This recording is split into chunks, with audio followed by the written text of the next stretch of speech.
तर आता इथे पाचवा प्रश्न आपल्याला सोडवायचा आहे. तर इथे काय सांगितलं बेटा, 3x वजा 3x चा वर्ग वजा 12 अधिक x चा चौथा घात अधिक x चा तिसरा घात हे सगळं कंसामध्ये आहे. मग या बहुपदीला घातांकांच्या उतरत्या क्रमाने मांडून घ्यायचं असते. म्हणजे या सर्व पदांमध्ये सर्वात मोठा घातांक कोणता आहे, चौथा घात इथं आहे x चा चौथा घात, नंतर आहे x चा तिसरा घात, नंतर आहे 3x चा वर्ग, नंतर आहे 3x, नंतर आहे वजा 12. मग इथं या उतरत्या क्रमाने इथं मांडून घेतला आपण. आणि भाजक जो आहे हा आहे भाज्य बहुपदी, हा आहे भाजक बहुपदी. मग या भाजक बहुपदीला सुद्धा घातांकाचा जो वरचा क्रम आहे, जो मोठा क्रम आहे, मोठी संख्या आहे x चा दुसरा घात, याला पहिल्यांदा लिहिला, नंतर 2 लिहिलेला आहे. मग आता इथं याला भागायचं आहे. मग x चा दुसरा घाताला कोणत्या पदानं गुणल्यानंतर x चा चौथा घात हे बघायचं. मग x चा वर्ग आहे तर x चा चौथा घात येण्यासाठी x वर्गाला परत x वर्गानंच गुणावं लागेल. म्हणजे x चा 2 अधिक 2 चौथा घात होते बेटा. म्हणजेच x वर्ग अधिक 2 गुणिले x वर्ग जर केलं तर काय होते मुलांनो, x वर्ग गुणिले x वर्ग काय होते, x चा चौथा घात अधिक 2x वर्ग. मग आता आपण याला x चा चौथा घात अधिक 2x वर्ग लिहून घेऊयात. आणि x वर्गाने गुणलेला आहे म्हणून वर काय लिहायचं, x वर्ग लिहायचा आहे, वजा x चा चौथा घात अधिक 2x वर्ग. आता 2x वर्ग कुठे आहे बेटा या ठिकाणी, तर त्या 3x वर्गाच्या खाली याला लिहायचं आहे, अधिक 2x चा वर्ग.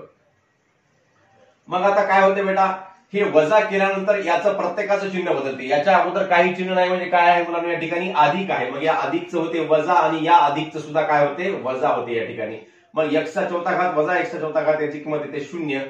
मग अधिक x चा तिसरा घात वजा 3x वर्ग वजा 2x वर्ग एकूण होतात वजा 5x चा वर्ग अधिक 3x वजा 12. मग आता x चा तिसरा घात आहे बेटा. मग x च्या तिसऱ्या घातामध्ये या x वर्गाचं रूपांतर होण्यासाठी x वर्गाला कितीने गुणावं लागेल बेटा, तर x ने गुणावं लागते. म्हणजे x वर्ग गुणिले x काय होते, x चा 2 अधिक 1 म्हणजेच x चा तिसरा घात होते बेटा. म्हणजेच इथं x वर्ग अधिक 2 ला x ने गुणूयात, बरोबर आहे x चा दुसरा आणि x चा पहिला म्हणजे एकूण कितवा घात झाला मुलांनो, तिसरा घात झाला. अधिक 2 गुणिले x किती बेटा, तर 2x होतात. मग अधिक गुणिले x न म्हणजेच अधिक x न गुणलेला आहे म्हणजेच अधिक x. मग याचं उत्तर येते x चा घन अधिक 2x. या 3x च्या खाली घ्यायचं बेटा त्याला, अधिक 2x.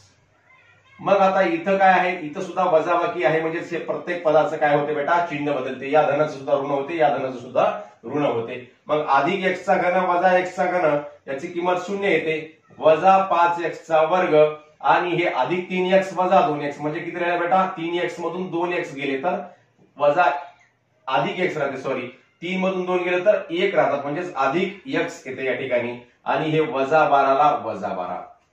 आता हे वजा 5x वर्ग येण्यासाठी या x वर्गाला कितीने गुणावं लागेल बेटा, तर x वर्गाला वजा 5 ने गुणावं लागते. म्हणजे वजा 5 ने गुणलं तरच त्याचं रूपांतर वजा 5x वर्ग मध्ये होते. म्हणजेच x वर्ग अधिक 2 गुणिले वजा 5 बरोबर आहे वजा 5x वर्ग अधिक अधिक 2 गुणिले वजा 5 काय होते, वजा 10 होतात या ठिकाणी, वजा 10. मग वजा 5 ना आपण गुणलेला आहे म्हणून इथं वजा 5 लिहायचं बेटा. मग वजा 5 लिहूयात या ठिकाणी, वजा 5x वर्ग वजा 10.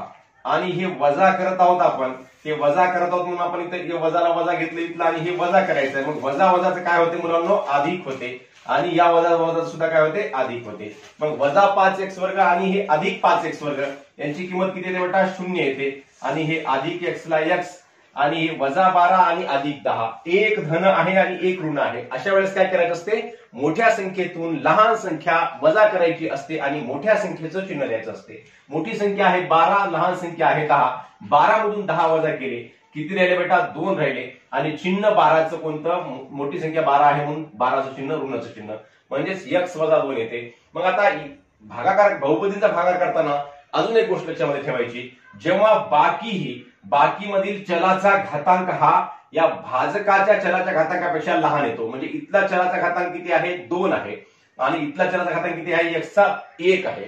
मग यावेळेस अशा भाजकामधील चलाच्या घातांकापेक्षा बाकी मधील चलाचा घातांक कमी असेल, घातांकाची कोटी कमी असेल, लहान असेल, म्हणजे तर इथं आपल्याला ही याला भाग जात नाही. म्हणजे हे काय असते बेटा, बाकी असते आणि हा काय आहे, भागाकार आहे. तर अशा प्रकारे आपण या ठिकाणी हे 5वं गणित केलेलं आहे. म्हणून भागाकार लिहूयात, भागाकार बरोबर आहे x वर्ग अधिक x वजा 5 आणि बाकी बरोबर आहे x वजा 2. म्हणजे x वर्ग पेक्षा हा x चा घातांक कसा आहे, कमी आहे, म्हणून ही काय आहे, बाकी आहे बेटा, याला भाग जात नाही, हे लक्षामध्ये ठेवा. पुढचं गणित आहे 6व. कंसामध्ये a चा चौथा घात वजा a चा तिसरा घात अधिक a चा दुसरा घात वजा a अधिक 1. आता या ठिकाणी या सर्व पदांना घातांकाच्या उतरत्या क्रमाने लिहिलेलं आहे. या पदांना मागे पुढे काही करावं लागणार नाही, जसे पद दिलेले आहेत तशाच प्रकारे आपण या ठिकाणी लिहिलेलं आहे. आणि भागिले a चा तिसरा घात वजा 2, म्हणजेच या ठिकाणी सुद्धा a चा तिसरा घात पहिल्यांदा आहे, नंतर 2 आहे. म्हणजेच आपल्याला याला सरळ सरळ या बहुपदीला भागता येते, याच्यामध्ये काही मागे पुढे करण्याची आवश्यकता नाही. मग आता a चा तिसऱ्या घाताला कोणत्या पदानं गुणल्यानंतर त्याचं रूपांतर a च्या चौथ्या घातामध्ये होऊ शकते, तर a च्या तिसऱ्या घाताला a न गुणायचं फक्त, म्हणजेच a चा तिसरा घात वजा 2 गुणिले a. गुणिले a केल्यावर काय होते, a चा किती होते बेटा 3 आणि 1 एकूण चौथा घात वजा 2a, म्हणजेच a न गुणलं पहिल्यांदा. मग काय झालं बेटा, त्याचं a चा चौथा घात वजा 2a झालेला आहे. मग आता हे वजा केलं आणि ह्या धनचं काय झालं, ऋण झालं, आणि ह्या वजा 2a चं काय होते बेटा, अधिक 2a होते. मग हे a चा चौथा घात वजा a चा चौथा घात याची किंमत येते 0, आणि हे वजा a चा घन जशाला तसा आणि अधिक a वर्ग सुद्धा जशाला तसा. वजा a अधिक 2a तुम्हाला आताच जसं सांगितलेलं आहे, एक धन एक ऋण. अशा वेळेस काय करायचं, मोठ्या संख्येतून लहान संख्या वजा करायची. मोठी संख्या आहे 2, लहान संख्या आहे 1. मग 2 मधून 1 गेलं तर किती राहतात बेटा, 1 राहतात. मग 1a लिहा किंवा फक्त a लिहा, म्हणजे a लिहू शकतो आपण, 1a म्हणजेच. आणि चिन्ह मोठ्या संख्येचं, मोठी संख्या 2चं चिन्ह काय आहे, अधिक आहे बेटा, आणि म्हणजेच हे अधिक चिन्ह द्यायचं मोठ्या संख्येचं, आणि नंतर पुढचं पद जशाला तसं आपण घेऊ शकतो. अधिक 1a लिहिलं तरी जमते आणि a लिहिलं तरी जमते, a म्हणजेच 1a. आता पुढचं आहे या वजा a चा तिसरा घात. या a च्या घनला वजा a चा तिसरा घात येण्यासाठी आता कशाला गुणावं लागते बेटा, a च्या घनला ऋण 1 न गुणायचं, म्हणजेच a च्या घन वजा 2 गुणिले ऋण 1. ऋण 1 न गुणल्याला काय होते बेटा, याचं वजा a चा घन आणि ऋण ऋण धन अधिक 2 होतात. बे एक बे, ऋण ऋणचं धन झालं, म्हणजे वजा 1 न आपण या ठिकाणी गुणलं तर हे काय आलं मुलांनो, वजा a चा घन अधिक 2 आलेला आहे. मग आता ही सुद्धा काय आहे, वजाबाकीच आहे. वजाबाकी करायची इथं अगोदर आणि याचं चिन्ह बदलायचं, ऋणच झालं धन, धनच झालं ऋण. मग वजा a चा घन आणि अधिक a चा घन याची किंमत काय आली बेटा, परत 0 आली. मग अधिक a चा वर्ग अधिक a, आता अधिक 1 आहे आणि वजा 2 आहे, परत तेच आलं, एक धन एक ऋण. मोठ्या संख्येतून लहान संख्या वजा 2 मधून 1 गेले 1, आणि चिन्ह मोठ्या संख्येचं कोणतं आहे बाळांनो, या ठिकाणी ऋणाचं चिन्ह आहे, म्हणून इथे इथं ऋण 1 येते. मग a वर्ग अधिक a वजा 1 ही या ठिकाणी बाकी येते का बरं बेटा, तर येते, कारण या इथं भाजकाचा घातांक हा काय आहे, तिसरा घातांक आहे. म्हणजे भाजकाच्या घातांकाची कोटी किती आहे, या बहुपदीची कोटी किती आहे, 3 आहे, आणि या बहुपदीची कोटी किती आहे बेटा, 2 आहे. म्हणून या बाकी मधल्या बहुपदीची कोटी जर भाजकाच्या बहुपदीच्या कोटीपेक्षा जर लहान असेल तर अशा वेळेस ही काय असते, बाकी असते. मग कारण याच्यानं या पदांना भाग जाऊ शकत नाही. म्हणून आपला भागाकार किती आला बेटा, तर भागाकार आलेला आहे a वजा 1 आणि बाकी आलेली आहे, बाकी बरोबर आहे a चा वर्ग अधिक a वजा 1 ही बाकी आलेली आहे. अशा प्रकारे हे 2 प्रश्न आपण या ठिकाणी सोडवलेले आहेत. लगेच आपण या सराव संच 10.2 मधला शेवटचा 7वा उपप्रश्न सोडूयात. तर मुलांनो 7वा उपप्रश्न आहे या ठिकाणी 4x चा चौथा घात वजा 5x चा घन वजा 7x अधिक 1 भागिले 4x वजा 1. तर बेटा या ठिकाणी बहुपदींचा जो आपल्याला या बहुपदींना लिहायचं असते, त्या बहुपदींना घातांकाच्या उतरत्या क्रमाने लिहायचं असते, हे आपणास माहिती आहे, पूर्वी सांगितलेलंच आहे. तर इथं x चा चौथा घात आहे, इथं x चा तिसरा घात आहे. आता इथं x चा दुसरा घात दिलेला नाही, अशा वेळेस x चा दुसरा घात घ्यावा लागतो, तयार करावा लागतो. तो कसा तयार करायचा, तर ह्या x वर्गाचा सहगुणक 0 घेतला, सहगुणक 0 घेतल्यावर याची किंमत काय होत असते, 0च होत असते. म्हणजे या बहुपदीच्या किमतीमध्ये कोणताही फरक पडत नाही. हे लक्षामध्ये ठेवा बेटा. म्हणजे जो घातांक मधला दिला नसेल त्या घातांकाचा सहगुणक शून्य घेऊन घातांक इथं निर्माण करायचा आणि या बहुपदीला अशा प्रकारे लिहायचं, म्हणजे घातांकाच्या उतरत्या क्रमाने लिहायचं बेटा. आणि हे भाजक बहुपदी जशाला तसा 4x वजा 1 घेतला. आता 4x वजा 1 न 1 ला कोणत्या पदानं गुणल्यानंतर 4x चा चौथा घात येईल, तर इथं x चा पहिला घात आहे, इथं x चा चौथा घात आहे, म्हणजेच या x च्या तिसऱ्या घाताने याला गुणून घ्यावं लागेल. 4x वजा 1 गुणिले x चा तिसरा घात बरोबर आहे 4x चा इथं पहिला आणि इथं तिसरा, म्हणजे एकूण कितवा झाला मुलांनो, चौथा घात झाला. मग इथं वजाला वजा 1 गुणिले x चा घन तर काय होते, वजा x चा घन होते बेटा. म्हणजेच इथं x चा घन आपण काय केलेला आहे, गुणलेला आहे, x चा घन आला आपला भागाकार. मग वजा 4x चा चौथा घात आणि वजा x चा तिसरा घात, हे आपण इथं वजा करायचं आहे. मग हे वजा करायचं असताना, हे वजा असताना याचं चिन्ह प्रत्येकाचं बदलते, म्हणजेच अधिकचं हे झालं ऋण आणि हे ऋणच झालं अधिक, म्हणजे या दोघांची किंमत किती आली, शून्य आली बेटा. 4x चा चौथा घात आणि वजा 4x चा चौथा घात, याची किंमत आली शून्य. वजा 5x चा घन अधिक x चा घन, एक ऋण आहे एक धन आहे. मोठ्या संख्येतून लहान संख्या वजा केली, 5 मधून 1 गेले तर किती राहतात बेटा, 4 राहतात. 4x चा तिसरा घात आणि ह्या 5 चं चिन्ह कोणतं आहे बेटा, ऋणचं. मोठ्या संख्येतून लहान संख्या वजा करायची आणि मोठ्या संख्येचं चिन्ह द्यायचं, म्हणजेच वजा 4x चा घन आला या ठिकाणी. अधिक 0x चा वर्ग वजा 7x अधिक 1. आता हे वजा 4x चा घन येण्यासाठी या 4x ला किती न गुणावं लागते, तर वजा x चा वर्ग न गुणावं लागते, म्हणजेच वजा न गुणलं म्हणजे वजा 4x झालं आणि x चा वर्ग न गुणलं म्हणजे x चा दुसरा घात आणि x चा पहिला घात, म्हणजे एकूण x चा तिसरा घात झाला. म्हणजे 4x वजा 1 गुणिले वजा x चा वर्ग, म्हणजेच हे 4x चा वजा 4x चा वर्ग 4x चा घन होते बेटा. आणि वजा वजा काय होते, अधिक x चा वर्ग होते. म्हणजेच वजा x वर्गाने याला इथं गुणलेलं आहे, वजा x वर्ग. मग वजा 4x चा घन अधिक x चा वर्ग, हे वजा करायचं आहे, हे वजा करायचं आहे, म्हणून इथं वजा, ह्या वजा वजाचा गुणाकार केल्यानंतर काय होते, हे अधिक होते आणि ऋण आणि धनचा गुणाकार काय होतो, ऋण होतो. मग हे वजा 4x चा घन आणि अधिक 4x चा घन, ह्याची किंमत शून्य येते आणि 0x वर्ग वजा x वर्ग याची किंमत येते वजा x वर्ग आणि हे वजा 7x अधिक 1. मग आता आपल्याला या 4x, इथं x चा पहिला घात आहे आणि इथं x चा दुसरा घात आहे, म्हणजेच या बहुपदीने या बहुपदीला निश्चितपणे भाग जातो. जोपर्यंत ही बाकी जे आहे ते बाकी मधल्या बहुपदीची कोटी भाजकाच्या बहुपदीच्या कोटीपेक्षा जोपर्यंत या ठिकाणी कमी येणार नाही तोपर्यंत आपल्याला भागायचं असते. इथं आपल्याला x चा दुसरा घात आहे, म्हणजे निश्चितपणे याच्यावर भाग जाते. मग 4x ला कोणत्या पदानं गुणल्यानंतर ह्या वजा x वर्ग येते बेटा, हे आपल्याला विचार करावा आहे. मग कसं करायचं, 4x वजा 1 गुणिले 1/4 न जर गुणलं याला, वजा 1/4 न जर गुणलं तर वजा 1/4 आणि 4 4 कटतात, म्हणजेच वजा x वर्ग होते, म्हणजेच वजा 1/4x ने याला गुणावं लागते. वजा 1/4 आणि इथं x चा वर्ग आहे, इथं x चा पहिला घात आहे, म्हणजे 1/4 x न गुणावं लागते बेटा. याचा गुणाकार काय होते मग आता या ठिकाणी, आता इथं गुणाकार आपण करून घेऊयात. 4x गुणिले वजा 1/4x काय होते बेटा, हे 4 4 कटतात आणि x गुणिले वजा x काय होते, हे वजा x चा वर्ग होते. x गुणिले वजा x चा वर्ग होते बेटा, वजा x चा वर्ग. आणि ह्या 4x वजा 1 ला जर आपण वजा 1 गुणिले वजा 1/4x केलं तर याचा गुणाकार काय येते बेटा, ऋण ऋणचा गुणाकार, हे ऋण 1 आणि हे ऋण 1/4, ऋण ऋणचा गुणाकार धन 1/4x येतो, धन 1/4x.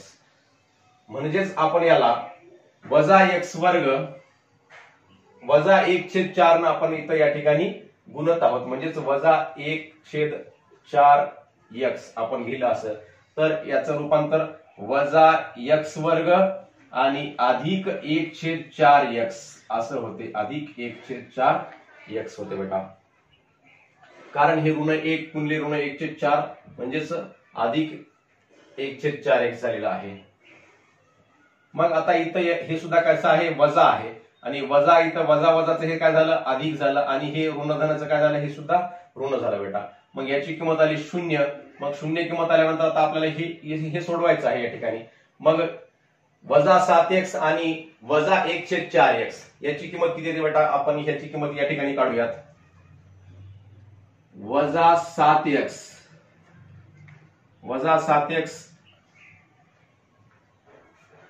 याची किंमत आपण इकडे काढूयात. वजा 7x आणि वजा 1/4x वजा 1/4x बरोबर आहे. वजा 7 वजा 1/4 ते कंसामध्ये आणि कंसाच्या बाहेर x निघालं कॉमन. मग आता काय होते बेटा? वजा 7 आणि 4चा गुणाकार होतो. वजा 7 चोक 28 होते बेटा.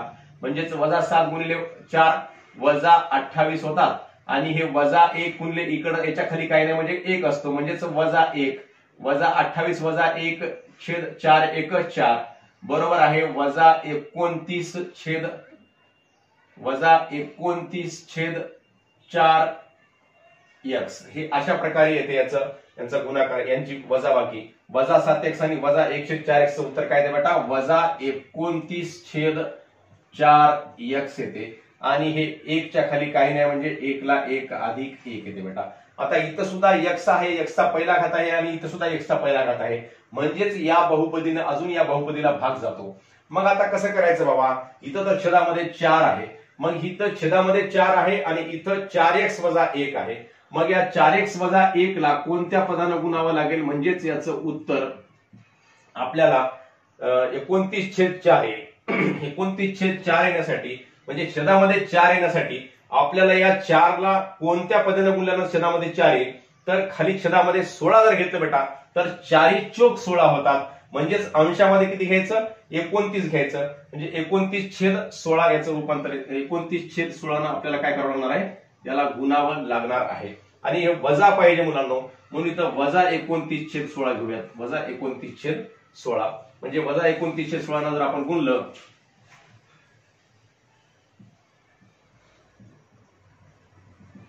म्हणजेच काय होते? 4x गुणिले वजा 29/16 होते बेटा. आणि 4 1 4 4 चोक 16 म्हणजे त्याचं रूपांतर काय होते बेटा? बरोबर आहे वजा 29/4 होते जे आपलं या ठिकाणी दिलं आहे. वजा 29/4 आणि इथला x ला x. आणि ह्या वजा 1 चा आणि वजा 29/16 चा गुणाकार काय होतो बेटा? तर अधिक 29/16 होतो. अधिक 29/16 होतो. म्हणजे ऋण ऋणचा गुणाकार काय झाला? धन झालेला आहे. तर आपण आता हे लिहूयात वजा 29/16 वजा 29/16. मग इथं वजा 29/4x अधिक 29/16. मग हे सुद्धा काय आहे? वजा आहे. आणि हे वजा वजाचं काय झालं या ठिकाणी? अधिक झालं. आणि ह्या धनाचं काय झालं? ऋण झालं बेटा. मग इथं काय होते? यांची किंमत वजा 29/4x आणि अधिक 29/4x हे दोन करतात म्हणजे याची किंमत काय येते? 0 येते मुलांनो. आणि 1 वजा 29/16 आता हे सुद्धा आपल्याला कॅल्क्युलेशन इथं करावं लागणार आहे. 1 वजा 29/16 मग 1 वजा 29/16 बरोबर आहे 16 1 16 तिरकस गुणाकार केला तर. आणि वजा 29 1 29 याच्या खाली काही नाही म्हणजे 1 असतो. वजा 29/16 1 16 म्हणजेच 16 मधून 29 जात नाही. 29 मधून 16 काढायचे उरतात किती? 13 आणि 29 चिन्ह ऋणच म्हणजेच ऋण 13/16 याचं उत्तर येते ऋण 13/16. आणि याचा भागाकार आला बेटा या ठिकाणी म्हणून भागाकार बरोबर आहे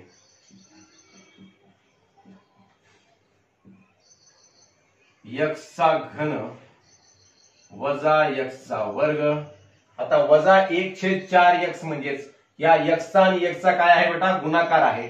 म्हणजेच वजा x/4 असं आपण याला लिहू शकतो. आणि वजा 29/16 हा झाला भागाकार. आणि बाकी काय आले बेटा? तर बाकी आलेली आहे वजा 13/16 ही बाकी आलेली आहे मुलांनो. तर अशा प्रकारे आपण हे गणित या ठिकाणी सोडवलेलं आहे.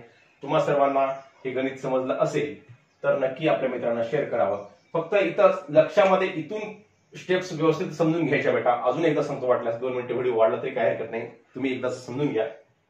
इथं बघा, इथं काय आलेलं आहे, एक्सचा वर्ग वजा 7x अधिक 1 आलेला आहे आणि इथं या 4x आहे. म्हणजेच इथं आपल्याला या 4x वजा 1/4 ने गुणल्यानंतर वजा 1/4 ने गुणल्यानंतर याचं उत्तर काय येते, वजा x वर्ग येते बेटा. आणि वजा x वर्गाचं उत्तर आपल्याला पाहिजे. मग इथं वजा x वर्ग आल्यानंतर हे वजा वजाचं काय झालं, अधिक झालं, म्हणजे याचं निरसन झालं. मग याचं कॅल्क्युलेशन केलं की त्याला हे वजा 29/4 आणि वजा 29/4 येण्यासाठी आपल्याला ह्या वजा 29/16 न गुणावं लागते. म्हणजे का गुणावं लागते, तर 4 न या 16 भागल्यानंतर 4 चोक 16 होते, म्हणजे छेदामध्ये 4 येते आणि वर आपलं 29 राहते. अशा प्रकारे हे समजून घ्यायचं आणि समजून घेऊन आणि शेवटी सुद्धा इथं बरोबर आपण कॅल्क्युलेशन केलेलं आहे. हे सुद्धा आपलं कॅल्क्युलेशन चुकलं नाही पाहिजे. अशा प्रकारचं हे गणित थोडंसं अवघड वाटते, परंतु व्यवस्थित जर सोडवलं शांत डोक्याला तर सहज सोडवता येते. असं काही जास्त अवघड नाही. तर मुलांनो, अशा प्रकारे आपण बहुपदींचा भागाकार हे प्रकरण या ठिकाणी पूर्ण केलेले आहे. तुम्हा सर्वांना हा व्हिडिओ समजल्यास नक्की आपल्या मित्रांना शेअर करा व व्हिडिओवर लाईक्स व कमेंट सुद्धा अवश्य करा. धन्यवाद. जय गुरु.